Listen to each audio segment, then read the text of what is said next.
Halo teman-teman, perkenalkan nama saya Kesya Purba dengan NIM 86059874. Pada video kali ini saya akan memenuhi tugas tutorial ketiga pada filsafat ilmu. Yang pertama, pembahasan isu kontemporer pendidikan nasional berdasarkan pilar pendidikan Ki Hajar Dewantara. Pendidikan nasional saat ini menghadapi berbagai tantangan, seperti perkembangan teknologi, digital, rendahnya literasi, krisis karakter peserta didik, kesenjangan akses pendidikan, hingga perubahan peran guru dalam pembelajaran modern. Dalam menghadapi tantangan tersebut, pemikiran Ki Hajar Dewantara tetap relevan sebagai dasar pembangunan pendidikan Indonesia. Pilar-pilar pendidikan yang beliau gagas tidak hanya bersifat filosofis, tetapi juga dapat diterapkan untuk menjawab persoalan pendidikan kontemporer.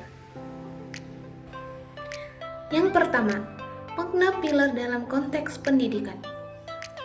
Pilar dalam konteks pendidikan dapat diartikan sebagai dasar, fondasi, atau tiang penyangga utama yang menopang keberlangsungan sistem pendidikan. Pilar berfungsi sebagai pedoman nilai dan arah agar pendidikan tidak kehilangan tujuan utamanya, yaitu membentuk manusia yang cerdas, berkarakter, dan bermoral. Dalam sistem pendidikan nasional, pilar pendidikan sangat penting karena menjadi acuan dalam membangun kualitas peserta didik, guru, kurikulum, dan lingkungan belajar. Jika pilar pendidikan lemah, maka sistem pendidikan akan mudah mengalami krisis, baik dalam aspek moral maupun kualitas pembelajaran. Saat ini, pendidikan tidak hanya dituntut menghasilkan peserta didik yang unggul secara akademik, tetapi juga memiliki kemampuan berpikir kritis, kreativitas, kolaborasi, dan etika dalam menggunakan teknologi. Oleh karena itu, pilar pendidikan harus mampu menyesuaikan diri dengan perkembangan zaman tanpa meninggalkan nilai-nilai kemanusiaan. Kedua, prinsip dasar pendidikan menurut Ki Hajar Dewantara. Ki Hajar Dewantara merumuskan 3 prinsip utama pendidikan yang menjadi semboyan pendidikan nasional Indonesia. Yang pertama, ing ngarso sung tulodo, artinya di depan memberi teladan. Prinsip ini menekankan bahwa seorang guru atau pendidik harus menjadi contoh bagi peserta didik, baik dalam perilaku, sikap, disiplin, maupun moralitas. Pendidikan bukan hanya transfer ilmu, tetapi juga pembentukan karakter melalui keteladanan. Contoh aktualnya, di era digital, guru harus memberi contoh penggunaan media sosial secara bijak, seperti tidak menyebarkan hoaks dan menjaga etika komunikasi di ruang digital. Yang kedua, ing madya mangun karso, artinya di tengah membangun semangat.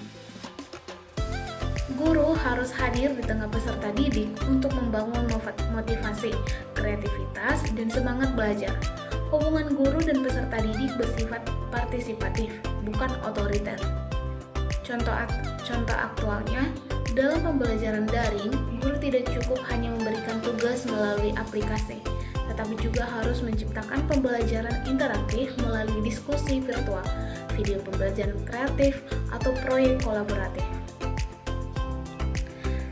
Yang ketiga, tut wuri handayani, artinya di belakang memberi dorongan.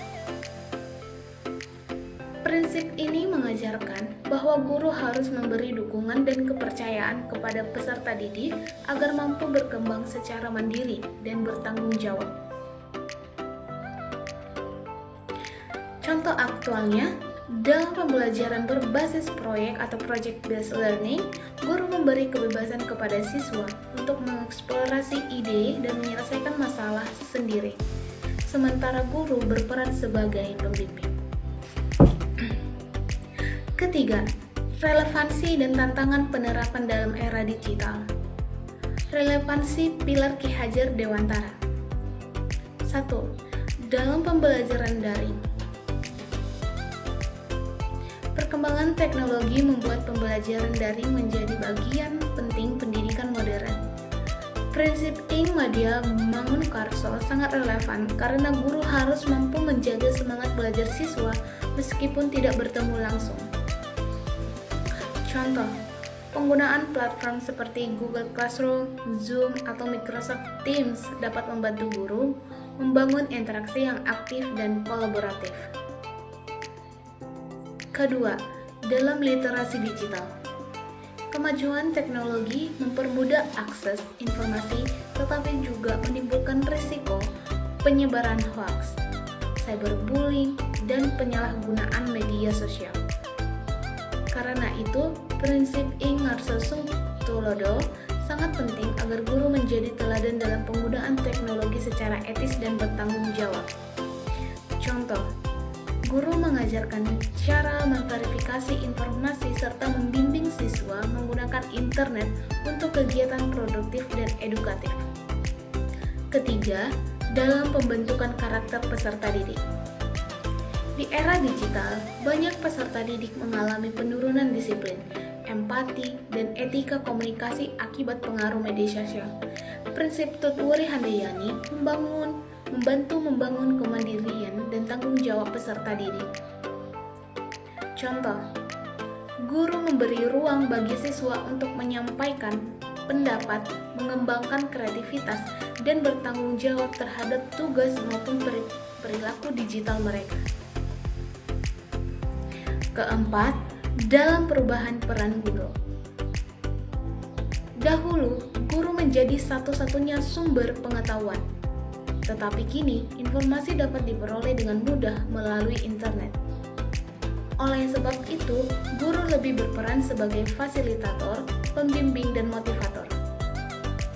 Hal ini sangat sesuai dengan pemikiran Ki Hajar Dewantara yang menempatkan guru sebagai pendamping dalam proses belajar. Tantangan yang dihadapi dalam penerapannya. Yang pertama, kesenjangan teknologi. Masih banyak daerah di Indonesia yang memiliki keterbatasan internet dan fasilitas belajar digital sehingga pembelajaran tidak berjalan optimal. Yang kedua, rendahnya literasi digital. Tidak semua siswa mampu menggunakan teknologi secara bijak. Banyak peserta didik lebih fokus pada hiburan dibandingkan pembelajaran. Yang ketiga, menurunnya nilai karakter. Kemudahan akses media sosial dapat memengaruhi perilaku siswa, seperti kurang disiplin, individualistis, hingga rendahnya sopan santun. Keempat, beban guru semakin besar. Guru dituntut menguasai teknologi, membuat pembelajaran kreatif, dan tetap membangun karakter peserta didik secara bersamaan. Refleksi pilar pendidikan Ki Hajar Dewantara sebagai solusi pendidikan nasional. Pilar pendidikan Ki Hajar Dewantara masih sangat relevan untuk menjawab persoalan pendidikan nasional saat ini. Nilai keteladanan mampu memperkuat pendidikan karakter di tengah krisis moral generasi muda. Prinsip membangun semangat belajar membantu meningkatkan motivasi dan kreativitas siswa. Sementara prinsip memberikan dorongan dari belakang dapat menciptakan peserta didik yang mandiri, kritis, dan bertanggung jawab. Di era digital, pendidikan tidak boleh hanya berorientasi pada kemampuan akademik dan teknologi, tetapi juga harus menanamkan nilai kemanusiaan, etika, dan budaya bangsa. Oleh karena itu, penerapan pemikiran Ki Hajar Dewantara perlu dilakukan secara adaptif sesuai perkembangan zaman. Dengan mengintegrasikan teknologi dan nilai-nilai pendidikan karakter, pendidikan nasional dapat menghasilkan generasi yang cerdas, berakhlak, kreatif, dan siap menghadapi tantangan global tanpa kehilangan identitas bangsa.